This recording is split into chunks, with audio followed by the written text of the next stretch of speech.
इंदापूर विधानसभेत राष्ट्रवादीमध्ये उभी फूट पडल्याची चर्चा। इंदापूरमध्ये राष्ट्रवादीच्या दोन नेत्यांचे भावी आमदार म्हणून बॅनर आता झळकले आहे। दत्तात्रय भरणेनंतर शहरामध्ये आता प्रदीप गारटकरांचे बॅनर लागलेत।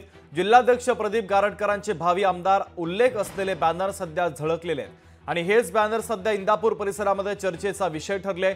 प्रदीप गारटकरांच्या भावी आमदार बॅनरमुळे राजकीय चर्चांना उधाण आलंय। राष्ट्रवादीच्या एका बॅनरवर दत्तात्रय भरणे 2024 ला विजयाची हॅट्रिक पूर्ण करूया असा उल्लेख आहे, तर दुसरीकडे गारटकर फिक्स आमदार असल्याचा उल्लेख बॅनरवर करण्यात आलेला आहे। इंदापूरच्या राजकीय वर्तुळातील ही अत्यंत महत्त्वाची ब्रेकिंग न्यूज आपण पाहतोय।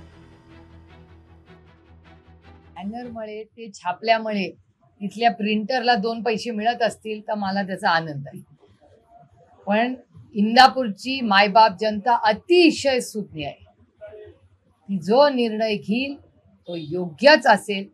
जी व्यक्ती इंदापूरकरांच्या सुखदुःखात असेल, दुष्काळामध्ये त्यांना साथ दिली असेल, अशाच व्यक्तीला, आणि हे फक्त इंदापूरपर्यंत सीमित नाही, महाराष्ट्राची आणि या देशाची जनता फार हुशार आहे।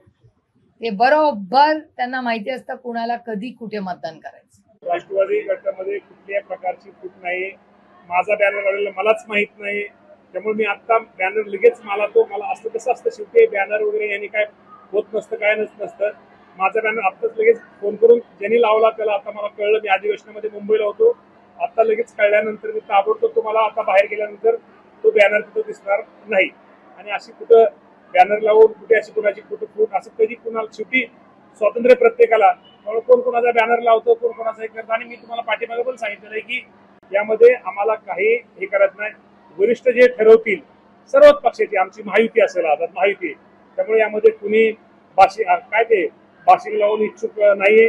जे वरिष्ठ ठरवतील ते आम्ही, तो निर्णय आम्ही सर्वांनी मान्य करण्याचा आम्ही सगळ्यांनी ठरवलेलं आहे।